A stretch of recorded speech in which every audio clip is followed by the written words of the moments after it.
Hey guys, welcome back to another $500 strap search. I've got my $500 worth of singles right here. Gone through them already. I'll show you what I got in a minute. Today I just want to remind you of a previous tip that I mentioned. Don't be afraid to let the tellers at the bank know what you're looking for. Don't be afraid to ask them, hey, do you have any old bills? Did anybody turn in any old money lately? Now, keep in mind, don't go in there at noon on a Friday when there is a line out the door. But if you're there on a Tuesday afternoon and you're the only one in the bank, feel free to ask them, hey, did anybody collect anything? And if things are going slow, they'd probably be more than happy to look. I did that, and I was fortunate enough to get this, which I will go through a little bit later on.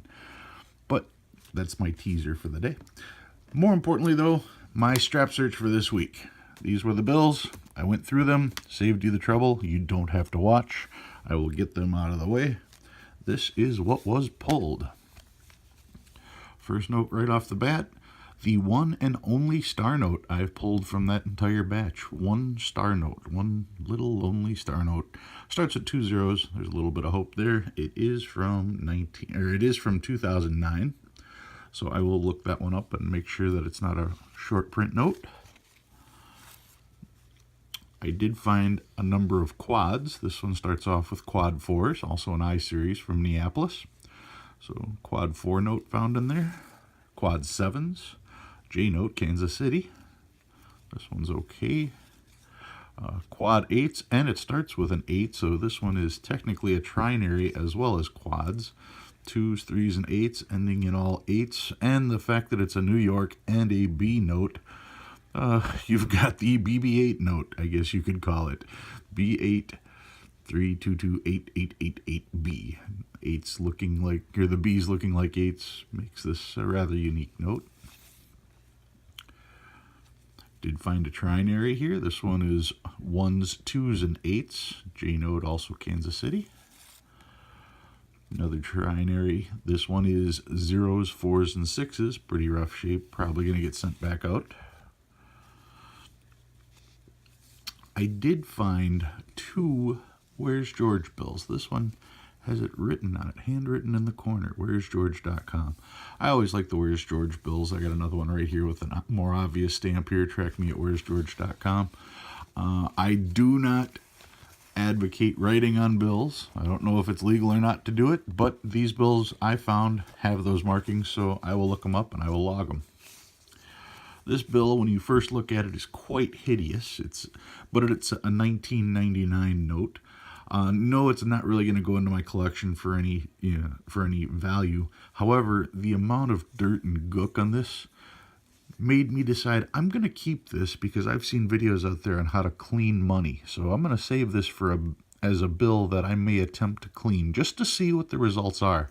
Because right now this bill is worth $1. If I clean it and I ruin the numismatic value, the collector's value of this bill, I didn't really ruin anything. But I kept this just to see what happens when I clean a bill. Once I go through with that, I'll show you the process and stuff. But anyway, that's why I pulled this one. This one looks like it's got a lot of ink on it, so I don't know if that's actually ever going to come off at all or not. But once again, if I start with a really dirty bill and I get any results at all, we'll all know what happens when you clean a bill. Did get some other older bills. Here's a 1999 in much better shape. A 1995 note. This note has this crease in the middle, but other than that, the paper is really crisp on it. Really crisp 1995 note. Did find a 1988A. 1988A, that's the first year that web press notes were out. This one obviously is not, but still a crisp note from 1988A. And the oldest note that I found, this one is kind of a rag, you can see the tear in it, is 1985. So that was the oldest note from the group, 85. Pretty ratty. Anyway, that's what I found this week as far as the $500 search goes. But like I started off earlier, sometimes when you're nice to the tellers and you go there on an off day or when they're not busy, you get real lucky. I happened to ask, do you guys have any old bills? And they said, as a matter of fact, a guy came in with $200 worth of old $5 bills.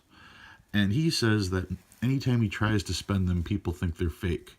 So he wanted to turn them in and get new fives. And you can see this bill here is from 1995. The top bill here is extremely crisp. It's a really nice condition bill. And this whole pack of 200, you can see the back of that. A lot of people aren't that impressed seeing these fives because a lot of people grew up with these fives. But if you're in the younger generation, you may not get to see a lot of these. And for me to go to the bank and literally get $200 worth of these fives in one strap, in one sitting, I was extremely happy about that. Now they're not all as beautiful. They're not all as beautiful as the first one here on the top. Most of them need to be pressed a little bit, but nonetheless, I got $200 worth of these old $5 bills. There weren't any star notes. I went through them. There weren't any trinaries, no binaries, no birthday notes. But still, $200 worth of old fives, simply because I asked. So don't be afraid to ask. I can't stress that point enough. Make sure it's not busy, but don't be afraid to ask. Since I'm talking about fives, I decided to bring out one of the more modern additions to my private stock. This is a 1963 $5 legal tender note. You know it's a legal tender note first and foremost because it has the red seal. All the letters are in red here. All the numbers are in red, the serial number. The red seal designates a legal tender note. The back of this note, very similar to the back of your standard $5 bill. They are almost identical. And what actually makes this note so interesting is on the back of the note. But let me show you, 1963.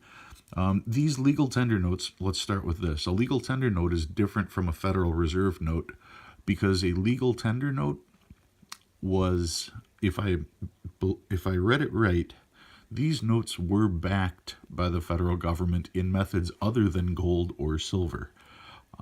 A silver certificate was redeemable for silver, gold certificate likewise for gold, but a legal tender note, what was that guaranteed by?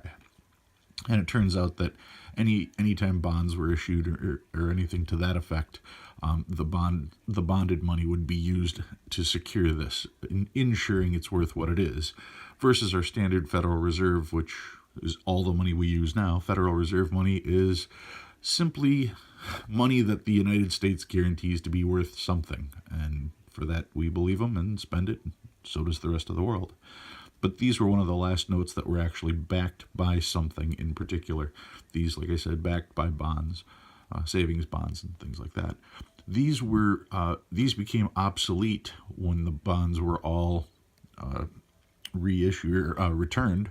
So this note, even though it looks just like a $5 bill, isn't supposed to be spent. You can probably take it somewhere and spend it, and someone will think it's neat, but it is considered an obsolete bill. This particular one, like I said, is 1963.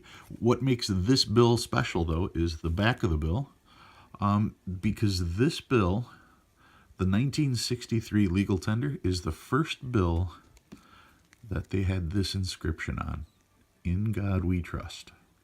If they made these bills in 1928, 1953, and 1963, and the 1963 is the only one that says "In God We Trust." All the rest, just continue this little banner right here. This little banner would go completely across, and it does not say that.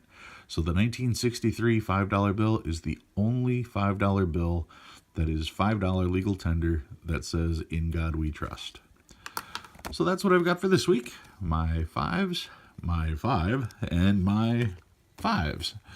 So for all the fives, have a good night. Thanks for watching.